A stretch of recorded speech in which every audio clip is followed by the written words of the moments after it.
Welcome to Fortune Forecast. I am Daisy, your hostess, and you are in my book playlist where we are going through the book titled Your Forces and How to Use Them by Christian D. Larson. The book was published in 1910 and it is in the public domain. We just covered chapter 10 in the previous video, and I hope that you have a chance to get in through that, because the author stated that concentration is the master key and provided several methods on how to develop the power of concentration. So I will leave that for you, and hopefully you'll come back and share a comment, give me your feedback. So without further delay, we'll go ahead and jump into chapter 12. First, I will go ahead and read the wisdom that the author shares before the chapter, and then I will announce the chapter and get right into it. Okay, so grab your coffee, grab your tea, and if it's 5 o'clock somewhere, grab your wine.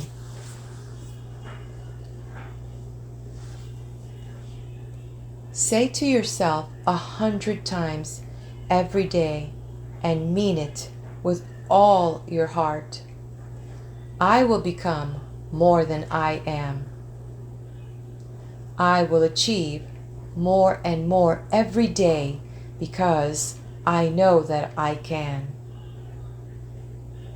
I will recognize only that which is good in myself, only that which is good in others, only that in all things and places that I know should live and grow. When adversity threatens, I will be more determined than ever in my life to prove that I can turn all things to good account. And when those whom I have trusted seem to fail me, I will have 1,000 times more faith in the honor and nobleness of man. I will think only of that which has virtue and worth. I will wish only for that which can give freedom and truth. I will expect only that which can add to the welfare of the race. I will live to live more. I will speak to give encouragement, inspiration, and joy.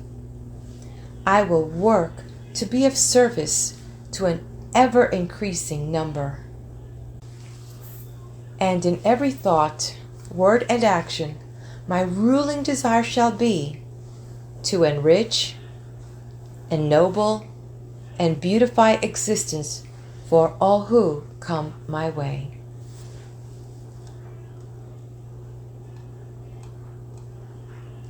Chapter 12. The Development of the Will.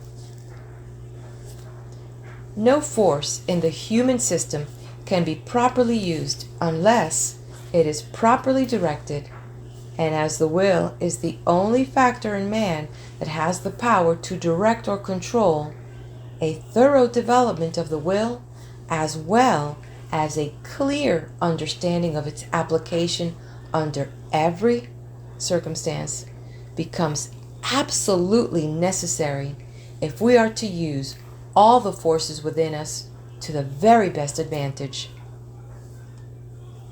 To define the will with absolute exactness is hardly possible, though a clear knowledge as to its general nature and special functions must be secured.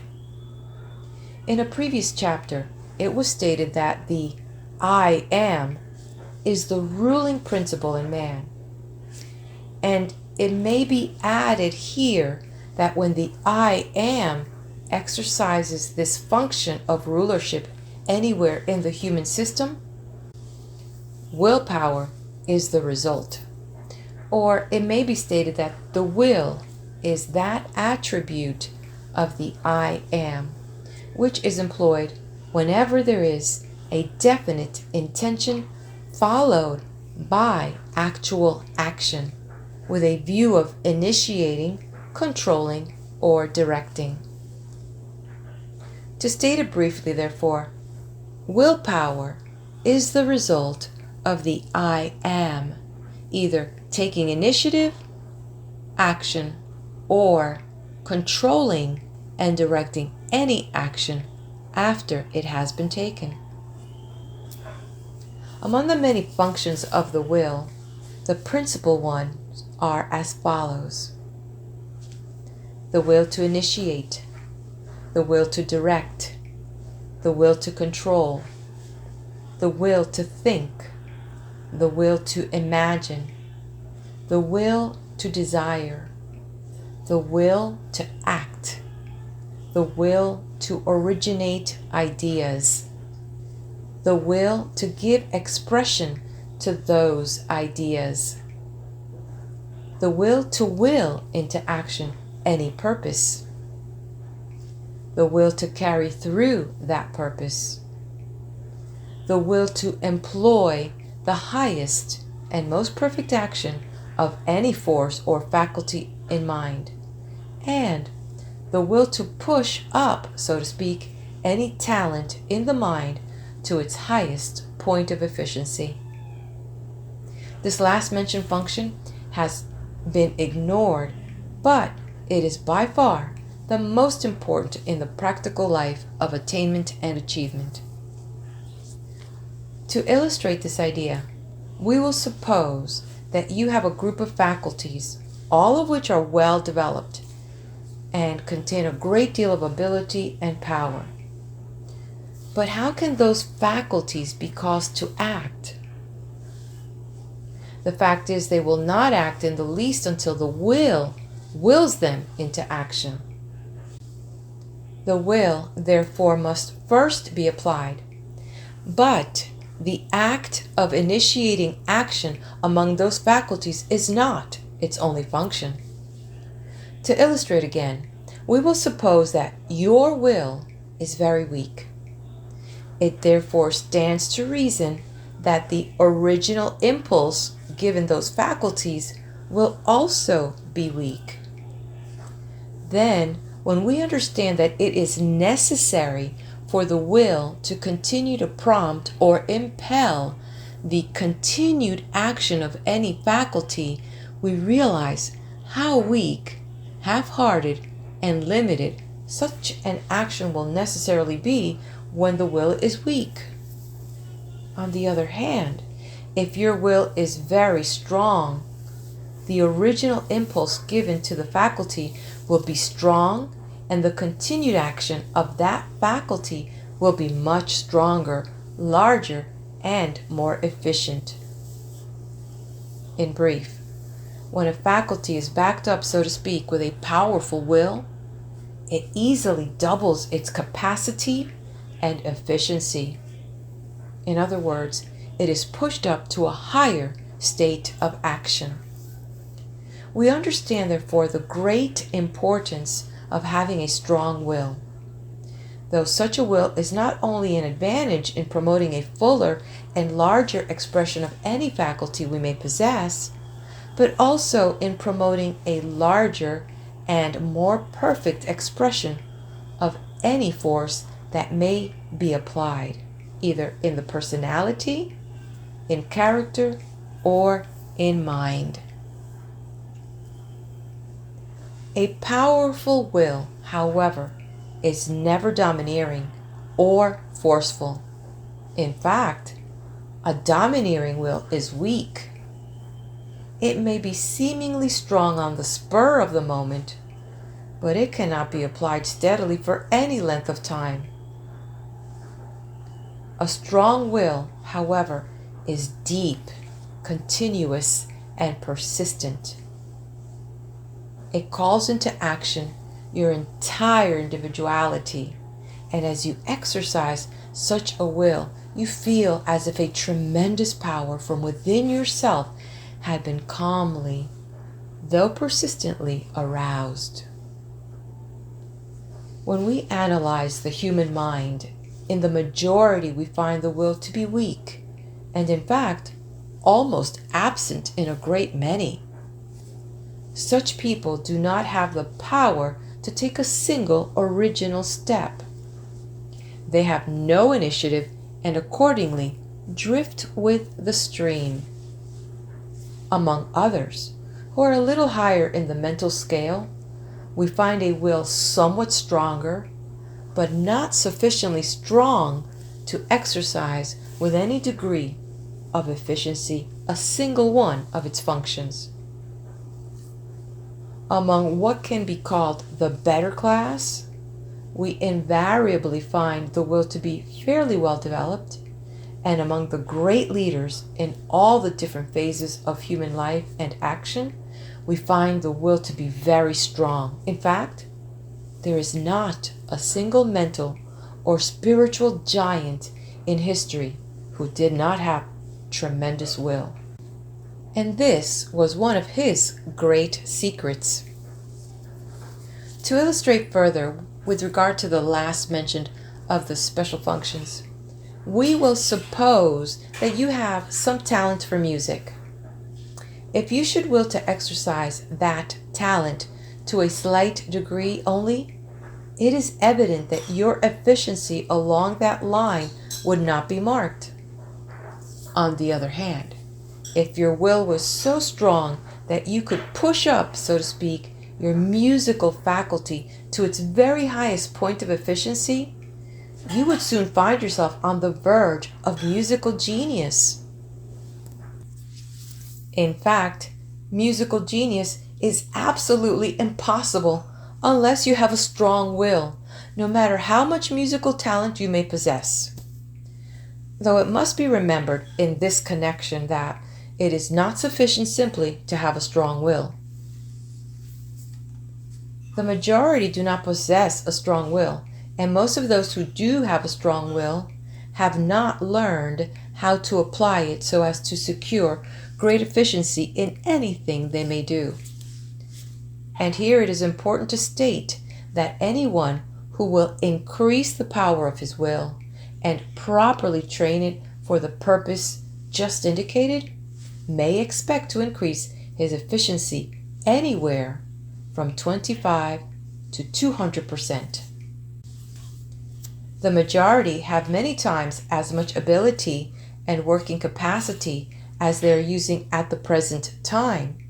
In fact, they apply only a small fraction of what is in them, and the principal reason why they do not apply all that is in them is that they do not have sufficient power of will to act on this larger scale. In this connection, we find another condition which is very important, and especially with regard to overcoming circumstances. A great many people have good intentions, and they have sufficient willpower to originate those intentions, but they have not sufficient willpower to carry them out. In other words, they have the will to think, but not the will to act. And here we can use our own imagination in picturing that state of human affairs that would inevitably come into being if all good intentions became actions. Thousands of people start out right, but they have not the power of will to continue, so that where 10,000 make a good beginning, less than a score finish the race. We find this condition in all walks of life and in all undertakings, and it illustrates most eloquently the necessity of a strong will in every mind. Realizing the importance of a strong will and knowing that the will is weak in the minds of the great majority, we may well ask what might be the cause of this weakness. And the answer is that there are several marked causes, all of which we shall proceed to consider. The first among these causes is alcohol. The use of alcohol weakens the will, not only in the individual who partakes of it, but in his children and grandchildren and many generations following. It has been estimated by those who have studied this subject carefully that the use of alcohol from generation to generation through the centuries is one of the principal causes for this weakness in the human will that we find to be almost universal. And when we study the psychology of the subject, we soon discover the reason why. Nearly every nation, as far back in history as we can go, has been using alcohol in some form or other. And as its weakening effect upon the will is transmissible from one generation to another, we realize that practically every member of the race has been burdened, more or less, with this adverse inheritance. But in this connection, we must remember that it is not necessary to be disturbed by this dark picture, because no matter what we have inherited, we can overcome it absolutely. However, we do not wish to do anything that will be in our own way or in the way of generations that are to follow. It is therefore necessary that we consider the subject thoroughly and act upon it accordingly. The fact that the human race has transmitted a weak will from generation to generation explains why the human family does not have enough power to produce more than an occasional mental giant. Here and there we find in history men and women who tower above the rest. Their minds are strong, their wills powerful, and their souls invincible. But how different is the condition among the majority? Most of them constitute mere driftwood and follow blindly the leadership of these mental giants the race has produced. This, however, is not the intention of nature. Nature intends all men and women to be mental and spiritual giants, and does not intend that any one should follow the will of another. But the human race has, in this respect, ignored the intentions of nature. The reason why the use of alcohol weakens the will is very easily explained. When you take anything into the system that tends to take control over your desires, feelings, or intentions, you permit yourself to be controlled by an outside agency, and accordingly, the will for the time being is laid aside. And the law is that whenever the will is laid aside by anything whatever, it is weakened. That is, you undermine, so to speak, that element of the will which gives it the power to direct and control. When this practice is continued and repeated a number of times, we can readily understand how the power of the will is gradually decreased more and more until its very foundation has been practically removed. When you permit an outside agency to control your feelings and emotions at frequent intervals for a prolonged period, your system will soon get into the habit of submitting to the control of this outside agency and will not respond any longer to any effort that the will may make to regain its original power of control. This being true, we find an explanation for a number of perplexing questions. We learn why great men and women are not more numerous. We learn why the majority are so easily influenced by temptations. We learn why powerful characters are found only here and there, and we also learn why every great nation of past history has fallen. When we study history, we find that every great nation, after coming to a certain point of supremacy, began to decline. And there are several reasons for this strange termination of national power. But there is only one reason that stands out as the most vital of them all, and as possibly the cause of them all. We refer to the fact that a decrease of great men and women invariably precedes the decline of a nation. To keep any great nation up to a high standard of civilization, there must be enough superior characters to hold the balance of power. But the very moment the balance of power gets into the hands of second-grade men and women, a decline of that nation is inevitable.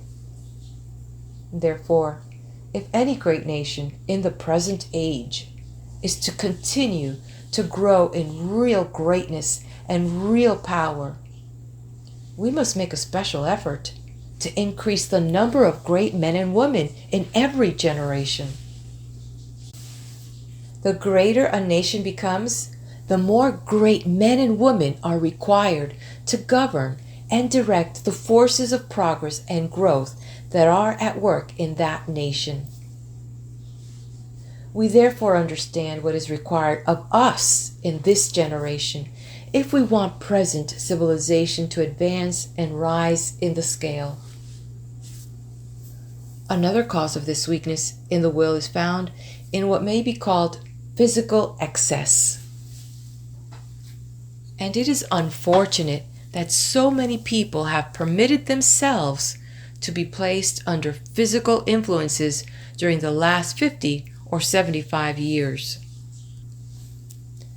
Though it is a fact that a great many people have permitted their minds to be controlled or influenced by the psychical or the occult in every age. Another tendency, therefore, towards weakness in the will has been transmitted from generation to generation down through the ages, and we all have the effect of this misuse of mind also to overcome at the present time. But again, let us remember that we have the power to overcome anything that we might have inherited. Whenever you give up your individuality or any part of your mind or thought to some unknown force or influence that you know little or nothing about, you are permitting an outside agency to usurp the function of the will. You lay the will aside, you undermine its power to some extent, and thereby weaken those elements in its nature that constitute self-mastery and self-control. That psychical excess has this tendency to a most pronounced degree is well illustrated by the fact that every individual who is fascinated with psychical experience invariably lacks in self-control. Such people are usually so sensitive that they are swayed in every direction by every suggestion or influence or environment with which they may come in contact. But here we may well ask what we are living for. If we're living to give up to the influence of environment, visible or invisible, or if we are living to attain such full control over the powers and talents that are within us that we can not only control, modify, and perfect environment, but also so perfectly control ourselves that we can become all that nature intends that we should become. If we are to rise in the scale, we must attain greater degrees of self-mastery. But we cannot learn to master ourselves so long as we're constantly permitting ourselves to be mastered by something else. And those who indulge in psychical experiences to any degree whatever are permitting themselves to be mastered by something else. They are therefore losing ground every day. Their characters are becoming weaker, their standards of morality and rightness becoming more and more lax, as we all have discovered, and their power to apply those faculties and forces in their natures through which they may accomplish more and achieve more are constantly decreasing, both in working capacity and in efficiency. If man wants to live his own life as it should be lived, if he wants to master circumstances and determine his own destiny, he must have the power to say under all sorts of conditions what he is going to think and what he is going to do. But he cannot exercise this power unless his own will is permitted to have absolute control over every thought, effort, and desire in his life. Emotional excess is another cause that weakens the will, and by emotional excess we mean the act of giving way to uncontrolled feelings of any kind.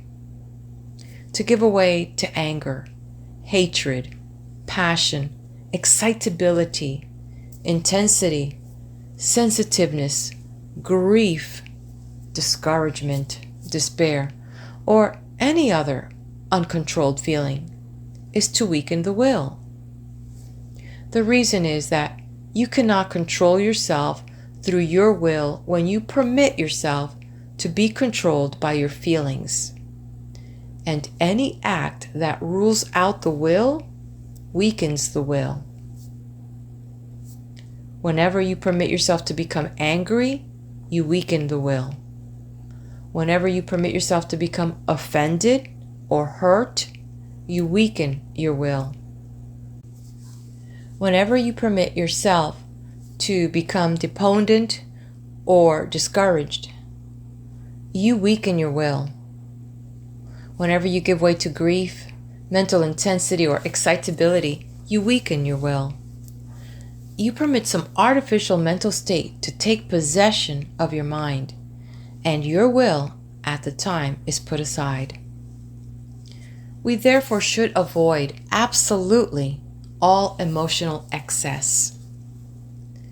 We must not permit any feeling whatever to take possession of us, or permit ourselves to be influenced in any form or manner by anything that may enter the mind uncontrolled through the emotions. But this does not mean that we should ignore emotion. Emotion is one of the most valuable factors in human life, and should be used and enjoyed under every normal circumstance, but should never become a ruling factor in mind, thought, or feeling. You may look at a beautiful picture and lose yourself, so to speak, in its charms.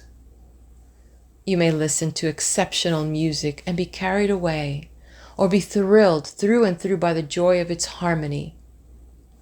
Or you may witness some scene in nature that causes your soul to take wings and soar to empyrean heights.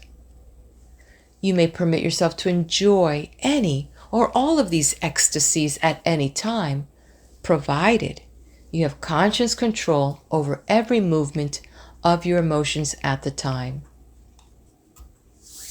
Whenever you feel the touch of some sublime emotion, try to direct the force of that emotion into a finer and a higher state of expression. Thus you will not be controlled by it, but will exercise control over it, and accordingly will enjoy the pleasure of that emotion many times as much. It is a well-known fact that whenever we control any feeling, whether it be physical or mental or spiritual, and try to turn it into a larger sphere of expression, we enjoy far more the pleasure that naturally comes through the exercise of that feeling. To control our emotions, therefore, is to lose nothing and gain much. Another cause of weakness in the will is what might be called mental dependence. To depend upon anybody or anything outside of yourself is to weaken the will, for the simple reason that you let the will of someone else rule your actions, while your own will remains dormant. Nothing, however, that remains dormant can grow or develop. On the other hand, it will continue to become weaker and weaker, like an unused muscle, until it has no strength whatever. We therefore understand why those multitudes of people who have followed blindly the will and leadership of others, not only in religion, but in all other things, have practically no willpower at all. And here, we wish to state that it is positively wrong for any individual or any group of individuals to follow any one man or any one woman or any group of men or women under any circumstances whatever. We are here in this life to become something. We are here to make the best use of what we possess in mind, character, and personality. But we cannot cause any element, faculty, or power within us to express itself to any extent so long as we are mere dependent weaklings. In everything, depend upon yourself, but work in harmony with all things. Do not depend even upon the infinite, but learn to work and live in harmony with the infinite. The highest teachings of the Christ reveal most clearly the principle that no soul was created to be a mere helpless instrument in the hands of a supreme power, but that every soul should act and live in perfect oneness with that power. And the promise is that we all are not only to do the things that Christ did, but even greater things. Man is no credit to supreme creative power if he remains in the puppet stage. But he is a credit to that power if he becomes a giant in character, mind, and soul. In our religious worship, we have given unbounded praise to God for his wonderful power in creating man. And the very next moment we have announced the hymn, "Oh, to be nothing." The absurdity of it all is too evident to need comment. But when we understand that character and manhood, as well as the practical efficiency in life, are the products of strength and not of weakness, we must come to the conclusion that every system of thought in the present age, be it religious, moral, ethical, or philosophical, needs complete reconstruction. We are here to become great men and women, and with that purpose in view, we must eliminate everything in our religion and philosophy that tends to make the human mind a dependent weakling. If you would serve God and be truly religious, do not kneel before God, but learn to walk with God and do something tangible every day to increase the happiness of mankind. This is religion that is worthwhile, and it is such religion alone that can please the infinite. Another cause, which is too large and diversified to outline in detail, is that of intemperance. That is, immoderation in anything in life. To indulge excessively any desire or appetite, be it physical or mental, is to weaken the will. Partake only of that which is necessary and good, and observe moderation. Control yourself under all circumstances, and resolve never to go too far in anything, because too much of the good may be more of an evil than not enough of it. The effects of weakness in the will are numerous, but there are two in particular that should receive marked attention. The first is that when the will is weak, the human system becomes incapable of resisting temptations, and therefore moral weakness or a complete moral downfall is inevitable. Character, in the largest sense of the term, is impossible without a strong will, and it is impossible to accomplish anything that is of permanent value without character. The second is that weakness in the will inevitably implies weak mental actions. That is, no matter how much ability you may possess, if your will is weak, you will apply only a fraction of that ability. And there are thousands of able men and women who are failures in life simply because they have not the will to apply all their ability. If they would simply increase the power of their will and properly train that will, they would immediately pass from failure to success, and in many instances, remarkable success. It is the power of the strong will alone that can give full expression to every talent or faculty you may possess. And it is only such a power that can push up the actions of every faculty to a point of high efficiency. In learning to develop the will and to use the will, realize what the will is for. Understand clearly what its functions actually are, and then use it in all of those functions.